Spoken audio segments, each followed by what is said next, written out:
Peace and blessings. In this study, I want to determine when the month begins, and in doing so, we will determine the meaning of this Hebrew word, Keseh.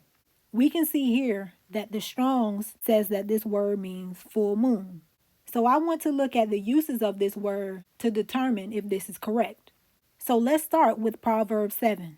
This chapter is about an adulterous woman who stands outside and entices men to come and commit adultery with her while her husband is away. Verse 18 says, "Come, let us take our fill of love until the morning. Let us solace ourselves with loves. For the goodman is not at home. He is gone a long journey. He hath taken a bag of money with him and will come home at the day appointed." And when we go to the interlinear, we see that the word here, appointed, is Keseh. Now I want to point out that this woman knows when her husband will return. So from here, I want to go to Luke 19, verse 11. "And as they heard these things, he added and spake a parable, because he was nigh to Jerusalem, and because they thought that the kingdom of God should immediately appear. He said, therefore, a certain nobleman went into a far country to receive for himself a kingdom and to return." So Yeshua could be seen as the goodman who is going on a long journey and who will return at Keseh. So let's go to Matthew 24 to see when he will return.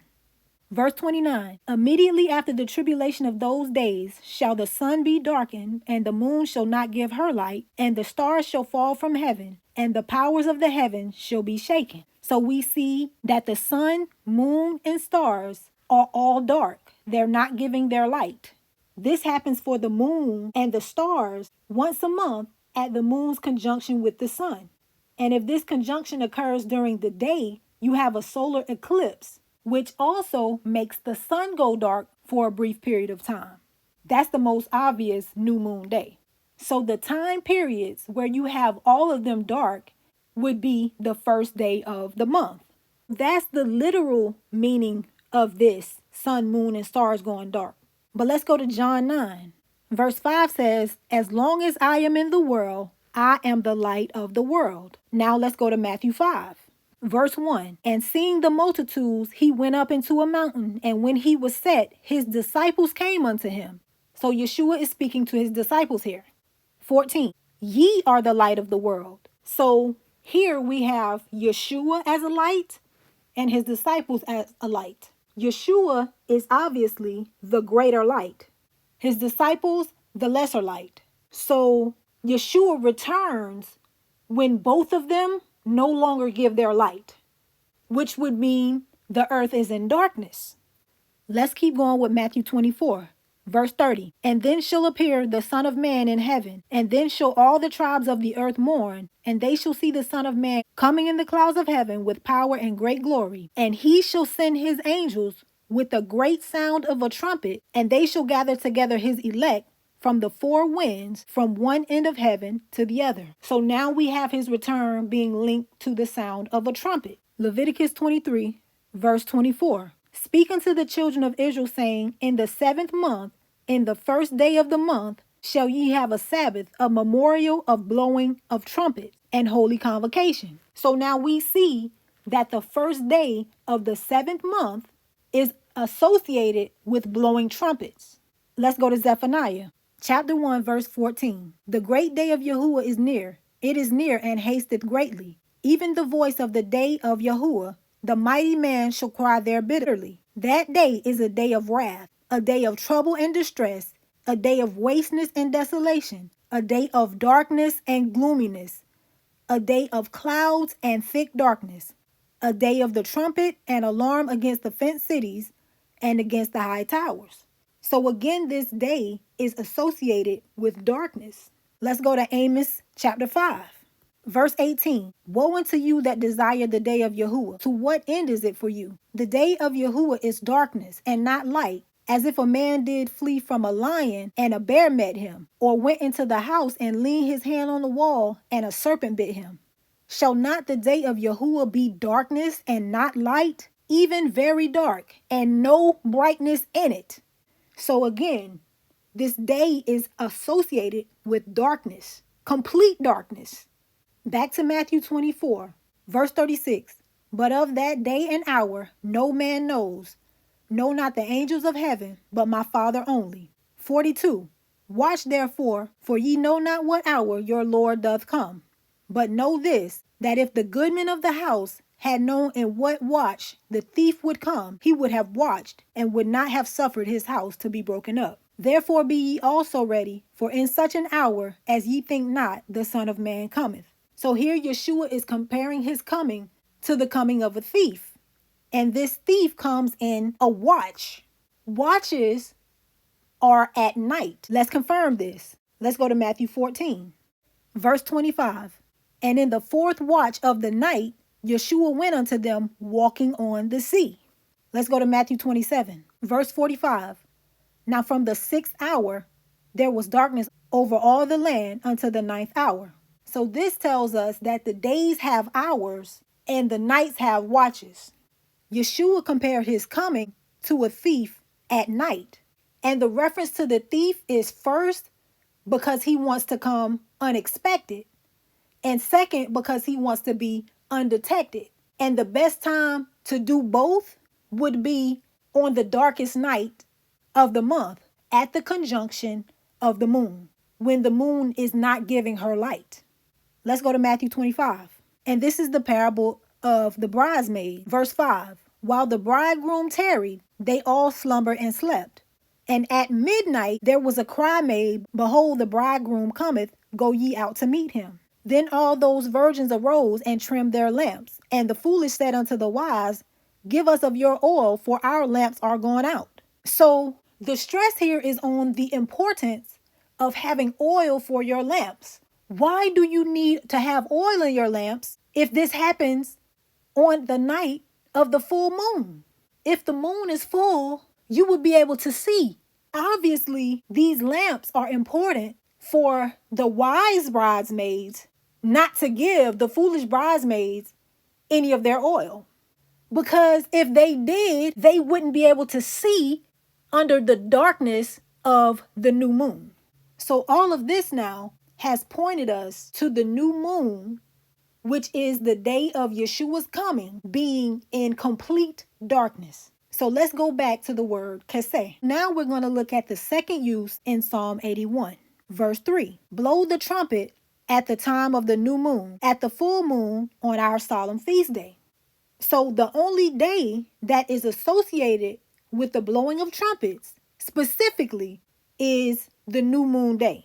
Now, some people are split on whether this is talking about the new moon day being the full moon day, or whether it's talking about blowing the trumpet at two different times, the new moon festival and then the full moon festivals. But I believe that this is pointing at the new moon day being the Keseh, because we just saw that the Keseh is the day where the moon is dark. And this poetic technique of using different words to express the same idea is employed frequently throughout the scriptures. So let's look at another example from David in 1 Samuel chapter 20. And this is when Saul was trying to kill David. And so Jonathan goes to Saul on David's behalf to try to see what's happening.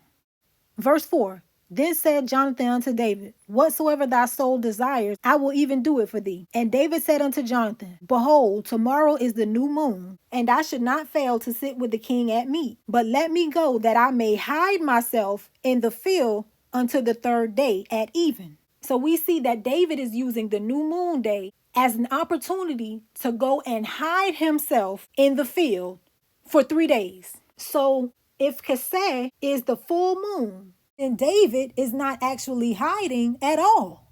So if this was after the first sliver of the moon was sighted, the nights that he was hiding would gradually become more and more illuminated as the moon began to wax towards the full moon. But if his first night in hiding was at the conjunction, the moon would be dark. The next day would be the new moon day. The next night, another dark moon. The third day would be the second day of the month, which is also a feast day, and that night would either be dark or it might be first slither. And then Jonathan would go and meet David the following day to tell him what happened. Meaning David has effectively hidden for 3 nights, just like he said, with him coming out of hiding just as the first sliver is being illuminated. And this whole scenario of David hiding under the new moon also coincides with Yeshua's coming like a thief in the night. Both of them want to be undetected. So they both make their decision based on the moon being dark. So when Yeshua says that no man knows the day and the hour, what he was actually saying is that because you don't know exactly the moment where the moon will stop giving her light, you have to be on guard and watching so that you can blow the trumpet to let everybody know, okay, the moon is no longer visible. So we are now in the beginning of the month, which means that the watchman is watching not for light, but for darkness. Let's go to Genesis 1, verse 3. And God said, let there be light, and there was light. And God saw the light, that it was good. And God divided the light from the darkness. And God called the light day, and the darkness he called night. Verse 14. And God said, let there be lights in the firmament of the heaven to divide the day from the night, and let them be for signs and for seasons and for days and for years. So God said that they will be for signs. And I want you to think about this. If he created the sun, moon, and stars to be lights, is it considered a sign when they do what they're supposed to do and give light? Or is it considered a sign when they deviate from what they're supposed to do and don't give light? When the sun went back 10 steps for Hezekiah, that was a sign. If the sun doesn't rise tomorrow, or if it rises in the west, that will be a sign. And the solar eclipse that occurs on the day of the recording of this video, just search it out and see the type of stuff that people are saying about it. So let's go back to the word Keseh. The Strong's Exhaustive Concordance says time appointed, apparently from Keseh, properly fullness or the full moon. But when we go to this word, Keseh, this word means to cover, clothed, concealed, conceals, hidden, hide. So they tell you that the word Keseh means full moon, while also telling you it comes from the word Keseh, which means hidden or concealed. Which one is the truth is for you to decide. My conclusion is that the month begins in darkness, with the day giving it its first light, then the sun, then the moon, just as we see in the creation account.